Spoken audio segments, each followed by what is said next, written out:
Right. వ్యవసాయంపై కేసీఆర్ నజర్. Form హౌస్లో 150 ఎకరాల్లో వెదురు సాగుకు ప్రణాళిక. ఏడాది నుంచి ఎర్రవల్లి వ్యవసాయ క్షేత్రానికే పరిమితం. ఎలక్షన్లు అయిపోయిన కాంచెల్లి, పార్లమెంట్ ఎలక్షన్లు ఎప్పుడైతే అయిపోయినాయి అప్పటి నుంచి ఇక ఒక్క సీటు కూడా రాలేదు, సార్ కూడా బయటికి రాలేదు. బీఆర్ఎస్ అధినేత మాజీ సీఎం కేసీఆర్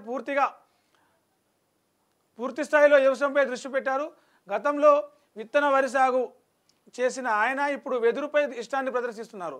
2023 డిసెంబర్లో ఎన్నికల ఫలితాల అనంతరం సొంత కారులో సిద్దిపేట జిల్లా మర్కూక్ మండలం ఎర్రవల్లిలోని వ్యవసాయ క్షేత్రానికి వచ్చిన కేసీఆర్ అప్పటి నుంచి అక్కడే ఉంటున్నారు. అడపాదడప మాజీ మంత్రులు, పార్టీ నాయకులు, ఎమ్మెల్సీలను కలవడమే తప్ప బయటకు రావడం లేదు.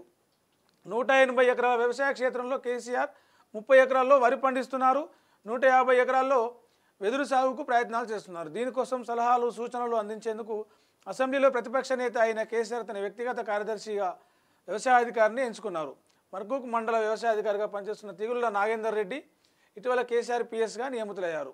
వెదురు సాగులో మెలకువలు చేపట్టాల్సిన చర్యలపై ఆయన దృష్టి కేంద్రీకరించినట్లు తెలుస్తుంది. మొక్కలు నాటే ప్రక్రియ దాదాపు పూర్తయినట్లు సమాచారం.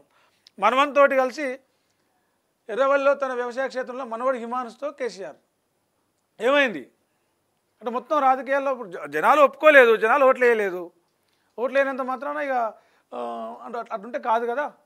జనాలు సరే, ఒకవైపు బీఆర్ఎస్ పార్టీ ప్రభుత్వం మీద పోరాటం చేస్తూ ఉంది, ప్రభుత్వం విమర్శలు చేస్తూ ఉంది.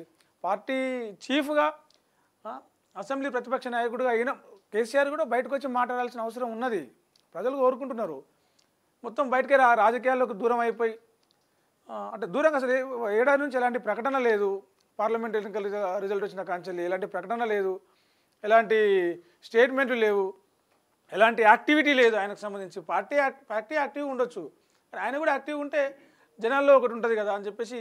ముఖ్యంగా ఇది ఎందుకంటే ఇప్పుడే కాదు, ఆయన రావాలనుకున్నప్పుడే వస్తాడు, ఆయన చేయాలనుకున్నప్పుడే చేస్తాడు. తెలంగాణ ఉద్యమం కాంచెల్లి అయినా సరే ఉద్యమాన్ని లేపాలనుకుంటే లేపుతాడు, వద్దనుకుంటే సలహా చేస్తాడు. ఉప ఎన్నికలు కావచ్చు, అన్నీ వ్యవసాయం మొత్తం ఆయన వ్యవహార తీరే అట్లుంటుంది. ఎవరు చెప్పినా వినడు అనే యాంగిల్లో. అందుకే కదా ప్రజలు కూడా ఆయనను పక్కన పెట్టింది. మేడిగడ్డలో లోపాలను 2019లోనే గుర్తించాం. కాళేశ్వరం కమిషను ఈ కాళేశ్వరం ప్రాజెక్టులో జరిగిన అవినీతి మీద చాలా సీరియస్గా స్పీడ్ పెంచిందని చెప్పొచ్చు ఈ విచారణలో. అందుకే మొన్న